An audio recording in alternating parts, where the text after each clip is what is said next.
Start more US based ఈ learning platform. మీరు కూడా స్లాట్ బుక్ చేసుకోవాలంటే ఈ నెంబర్కి కాల్ చేయండి.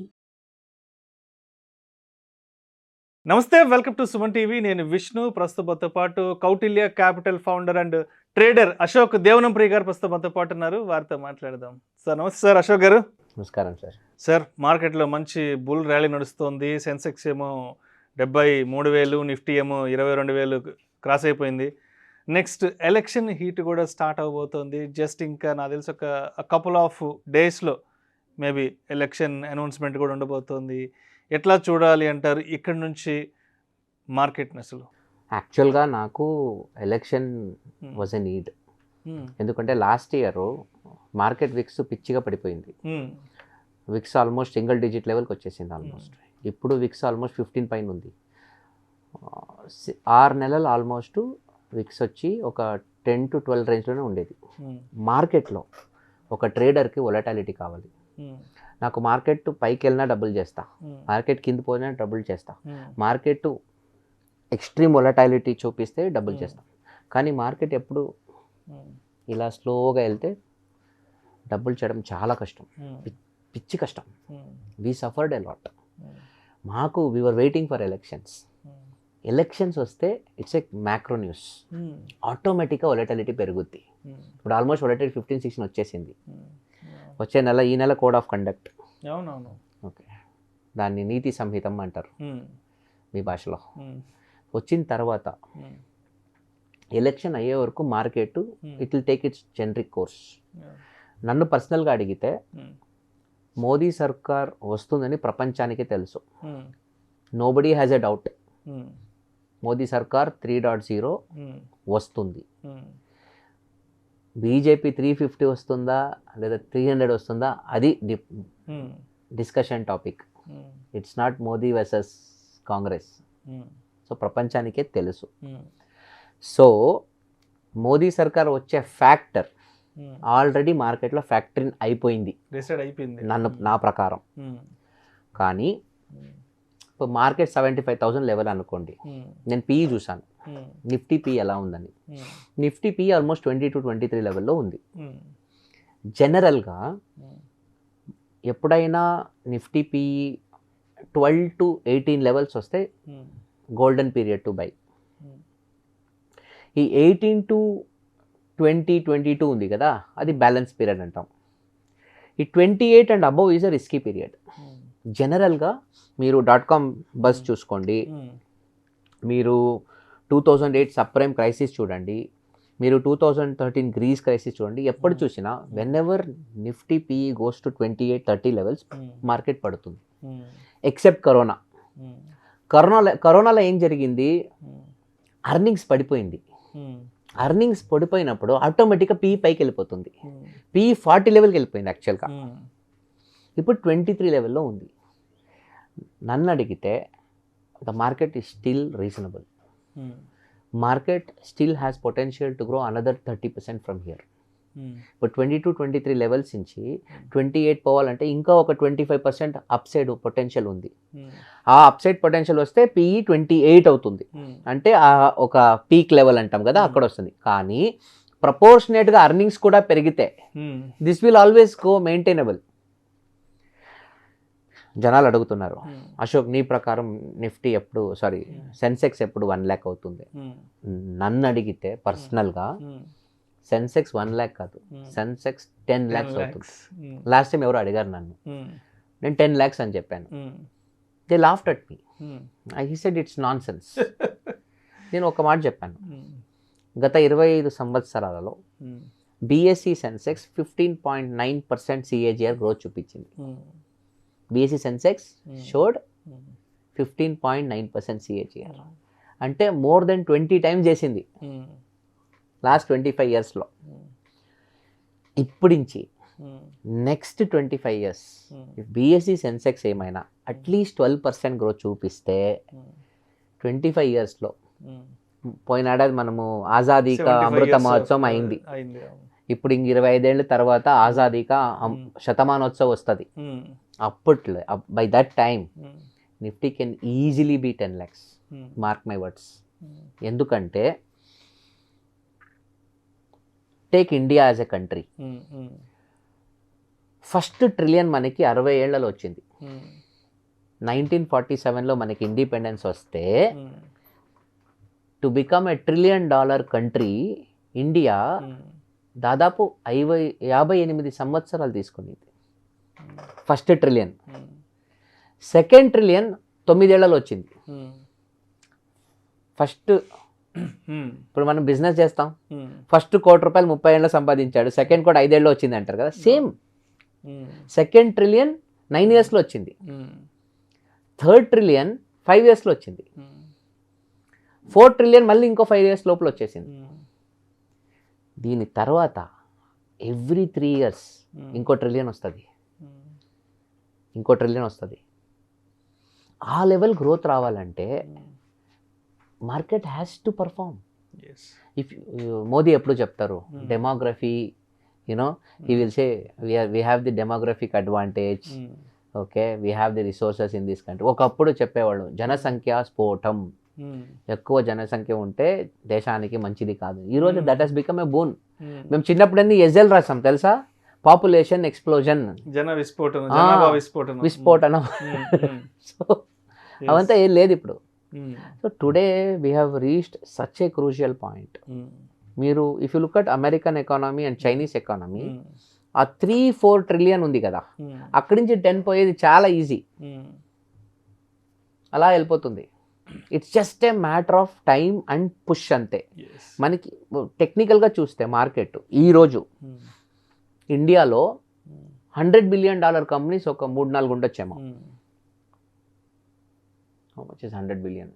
100 బిలియన్ అంటే ఇంటూ 8 లక్షల కోట్లు రఫ్లీ. Is it correct? 8,000 కోట్లు 1 బిలియన్, 80,000 కరెక్ట్, 8 లక్షల కోట్లు. ఇంకా నెక్స్ట్ 20 ఏళ్లలో ఇండియాలో 100 కంపెనీలు ఉంటాయి. 100 బిలియన్ కంపెనీస్ వస్తాయి అని నాస్కామ్ చెప్పింది. ఈరోజు మీరు చూసే ప్రతి ఒక్క మిడ్ క్యాప్ రేపటి large cap. What is the market cap of Apple? What is the market cap of Tesla? నేను ఎప్పుడు చెప్తాను Apple market cap almost 3 trillion లెవెల్కి వస్తాం, వీళ్ళందరూ 2 ట్రిలియన్ 3 ట్రిలియన్ అంటారు. సో ఆ కంపెనీ మన దేశానికన్నా పెద్దదా? సో వాళ్ళకి అంత వాల్యుయేషన్ ఎలా వచ్చింది? సో మనం ఇంకా ఆ లెవెల్కి పోలేదు. ఇంకా ఆ లెవెల్ వాల్యుయేషన్ రావాలి, ఈ దేశం వస్తుంది. ఎందుకంటే మిడిల్ క్లాస్, సి ఒక దేశం అంటే 3 ఉంటారు, low class, middle class, high class. ఇది స్టాండర్డ్. లో అంటే లో ఇన్కమ్ గ్రూప్ అన్నమాట. Understand? Income wise, income basis. ఆ లో ఇన్కమ్ వాళ్ళకి ఏం కావాలి? వాళ్ళకి ఫ్రీ బీస్ కావాలి, వాళ్ళకి అనుకూలం కావాలి, free facilities, free electricity, free food. ఇప్పుడు మన రైతులు వాళ్ళు దేశం కోసం అన్ని పండిస్తారు, కష్టపడతారు, కొన్ని వాళ్ళ సబ్సిడీలు వాళ్ళకి దేశం ఇవ్వాల్సింది, అది మనం రుణపడి వాళ్ళకి ఇవ్వాలి, బేసిక్స్. మిడిల్ క్లాస్కి ఏం కావాలి? మిడిల్ క్లాస్ జాబ్స్ కావాలి, వాళ్ళకి ఫ్రీ బీస్ అవసరం లేదు, వాళ్ళు నువ్వు జాబ్ ఇవ్వు నేను సంపాదించుకుంటాను. హై క్లాస్కి ఏం కావాలి? వాళ్ళకి మంచి పాలసీస్ కావాలి, గవర్నమెంట్ వైపు నుంచి మంచి పాలసీస్ ఉంటే నేను వ్యాపారం చేసుకుంటాను, ఇండస్ట్రియల్గా. So these 3 things are the required things for all people to be happy. లో ఇన్కమ్ వాళ్ళకి సబ్సిడీస్ కావాలి, మిడిల్ ఇన్కమ్ వాళ్ళకి జాబులు కావాలి, హై ఇన్కమ్ వాళ్ళకి పాలసీస్ కావాలి. ఇవి 3 కరెక్ట్గా ఇస్తే వాస్తు సెట్ అయిపోద్ది. That's how the market goes. And I am telling you again, I don't care if people laugh, I am looking at Sensex at 1 million, 10 లక్షలు బిఫోర్ 2047. సో అయితే ఇప్పుడు అంటే ఆల్రెడీ మార్కెట్లో ఒక 20-25 ఇయర్స్ నుంచి ఉన్న వాళ్ళకి ఎలక్షన్స్ అప్పుడు మార్కెట్ ఎలా రియాక్ట్ అవుతుంది అనేది అందరికీ తెలుసు. బట్ లాస్ట్ 1-2 ఇయర్స్ బ్యాక్ లేదంటే కోవిడ్ తర్వాత మార్కెట్లోకి వచ్చిన వాళ్ళకి ఎలక్షన్స్ అప్పుడు మార్కెట్ ఎలా రియాక్ట్ అవుతుంది అనేది ఎవరికీ తెలియదు. So next just couple of మంత్స్లో ఎలక్షన్స్ రాబోతున్నాయి కాబట్టి నిన్న మొన్నటి కాలంలో మార్కెట్లోకి వచ్చిన వాళ్ళు ఎస్పెషల్లీ ఆ ఎలక్షన్ ఆ 1-2 మంత్స్ ఏదైతే ఉంటుందో ఎలా హ్యాండిల్ చేసుకోవాలి పోర్ట్ఫోలియోస్ని? అసలు నన్ను పర్సనల్గా అడిగితే కామ్గా ఉండాలి, వెయిట్ అండ్ వాచ్ మోడ్లో ఉండాలి. ఇంక నెక్స్ట్ 3 నెలల తర్వాత మార్కెట్ నెక్స్ట్ రౌండ్ డైరెక్షన్ వస్తుంది. బట్ ఒక point very clear, Modi 1.0 was a training session. Modi అనే నాయకుడికి, అతను ముఖ్యమంత్రిగా ఉన్నారు, మళ్ళీ ప్రధానమంత్రిగా వచ్చారు. ఆయనకి ఢిల్లీ పాలిటిక్స్ అంత స్కిల్స్ లేదు ఆయనకి ఫస్ట్ పోయినప్పుడు. 2014 ఫస్ట్ 5 years ఆయన నేర్చుకున్నాడు దేశాన్ని ఎలా నడపడం. కరెక్ట్. నెక్స్ట్ 5 years తను నేర్చుకునింది ఇంప్లిమెంట్ చేశారు. ఇంకా నెక్స్ట్ 5 years ఉంది కదా, this is next level, next league. Reforms ఒక రేంజ్లో ఉంటుంది. The next reforms that we see from 2024 to 29 will be in the next league. ఎందుకంటే సెంట్రల్ గవర్నమెంట్కి they have amazing partners today. NDA is very strong. Okay, వాళ్లకు complete support ఉంది. లోక్సభలో powers ఉన్నాయి, రాజ్యసభలో కూడా పవర్స్ ఉన్నాయి. పెద్ద పెద్ద రిఫార్మ్స్ చేయడానికి అనుకూలం ఉంది. ఈరోజు కూడా అపోజిషన్ వాళ్ళు జిఎస్టీ గురించి కమెంట్ చేస్తారు, డిమానిటైజేషన్ గురించి కమెంట్ చేస్తారు. I'm telling GST is a super success. జనాలు కష్టమైంది, ఐఎమ్ నాట్ డినయింగ్, బట్ దేశానికి మంచిది. 2, డిమానిటైజేషన్ ప్రాబ్లం అని చెప్పారు. డిమానిటైజేషన్లో ఏం జరిగింది? డబ్బులు గవర్నమెంట్ అనుకున్నంత డబ్బులు ప్రజలో మిస్ అవ్వలేదు. సర్క్యులేషన్లో ఎంత డబ్బు ఉందో ఆల్మోస్ట్ అంత వచ్చేసింది. గవర్నమెంట్ ఏమనుకుంది, కొంత డబ్బులు రాదు, సో అది రైట్ ఆఫ్ అయిపోద్ది అని అనుకుంది. బట్ డిజిటల్ ఇండియాకి ఒక రూట్ చూపించింది. ఈరోజు 2016 నుంచి కంప్లీట్ బిచ్చగాళ్ళు కూడా పేటీఎం వాడుతున్నారు. మొన్న German one of the senior politician from Germany, he came with to Bengaluru. He went with one of our leaders, ఒక కోకోనట్ వాటర్ తాగి అక్కడే స్కాన్ చేసి పేమెంట్ ఇచ్చారు. He was stunned. So what happened? That boss, we just made a payment. The money went to the bank. నేను హానెస్ట్గా చెప్తున్నాను, అక్టోబర్లో as a part of the IIM Bengaluru university alliance I went to Switzerland. ఒక షాప్లో card swipe చేసి ఇంకో షాప్లో card swipe అవుతలేదు. Irritation. You have to carry cash. ఒక షాప్లో స్వైప్ అవుతే ఇంకో షాప్లో స్వైప్ అవుతలేదు. My global card is not working. Every country cross అయినా అదొక పెద్ద నస. యూరోప్లో ఐ జస్ట్ రిమెంబర్డ్, అసలు India is such a great country యార్, we have so much of luxuries. My mobile is my wallet. I don't need. That's why hats off to India and Indian government. Yes. Definitely the kind of transformation that we have got, nobody can come closer. That is phenomenal. ఇంకో example చెప్తాను. 3 months back Dubai office as a part of our investor visa policy దుబాయ్కి పోయి రావాలి. దుబాయ్లో we got our mobile recharge. ఒక 1000 రూపాయలు recharge చేసి అరగంటలో ఖాళీ అయిపోతుంది. ఇక్కడ మనము 500 రూపాయలకి రీఛార్జ్ చేసుకుంటాము, జియో వేసుకుంటాము, ముఖేష్ అంబానీ బూతులు తిడతాం. మన జనాలు అంతే. 2000 రీఛార్జ్ చేసుకుంటే 12 months మనకి 12 months వాడుకుంటారు కదా. వాళ్ళే ఇంటర్నెట్ లో పోయి ముఖేష్ అంబానీ అట్లా బిజినెస్ వాళ్ళు ఇట్లా అని వాళ్ళని తిడతారు. వీళ్ళు 500 రీఛార్జ్ చేసుకుంటే 3 నెలలు. యాక్చువల్లీ ఏ దేశమైనా మై బిలీఫ్ జై జవాన్, జై కిసాన్, జై business man.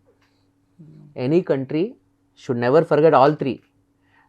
The farmer who feeds you, the soldier who protects you, okay, and the businessman who employs you. ఆ ఒక రుణం ఉండాలి మనకి. అంటే ఇక్కడ ఉంటున్నాం కాబట్టి ఈ దేశం విలువ తెలియట్లేదు. ఒక్కసారి బయట దేశంకి వెళ్ళి వెనక్కి తిరిగి చూస్తే ఇక్కడ ఏముంది, ఇక్కడ ఏం మిస్ అవుతున్నాం, అక్కడ ఏం దొరకట్లేదు నా పార్ట్నర్ చెప్పాడు, సార్ ఏంటి సార్ ఇది నాకు నష్టపెడుతుంది ఇది సార్, ఛార్జ్ చేస్తాను సార్, ఒక ఇమేజ్ డౌన్లోడ్ అయితే ఇక్కడ కరెన్సీ ఓవర్ అంటుంది సార్.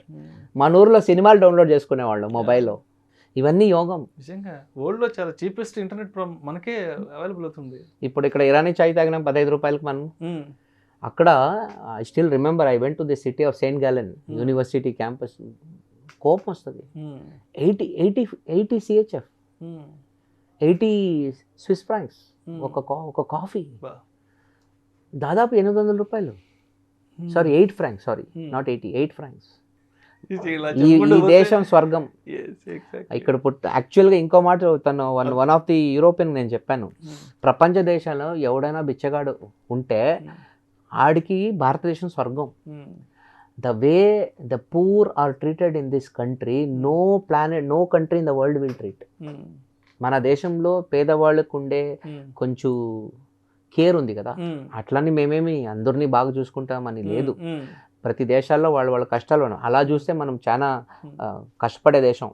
50% పావర్టీ ఉన్న వాళ్ళు ఉంటారు, బీపీఎల్ ఫ్యామిలీ, వాళ్ళని మేము సాకాలి. కానీ వాళ్ళని చాలా గౌరవంగా చూసుకుంటున్నాం. ఈ గౌరవం అక్కడ బయట డబ్బులు లేని వాళ్ళకి ప్రపంచ దేశం ఎక్కడ గౌరవం లేదు. అంత మానవత్వం, హ్యూమానిటీ ఉందంటే ఒక మన 100% భారతదేశం. ఐ ప్రామిస్ యూ, ఏ ఫోరం అయినా గర్వంగా చెప్పుకోవచ్చు. Right sir, right sir, right. Thank you so much Ashok Devanapriya garu. Next ఎలక్షన్స్కి మార్కెట్ ఎలా రియాక్ట్ కాబోతుంది, కొత్తగా మార్కెట్లోకి వచ్చే వాళ్ళు మార్కెట్ని ఏ విధంగా బ్యాలెన్స్ చేసుకుని ముందుకు వెళ్ళాలి అనే అంశం గురించి చాలా చక్కగా మీ విశ్లేషణ మనసు వంటి ప్రేక్షకులు తెలియజేస్తారు. Thank you so much sir. Thank you.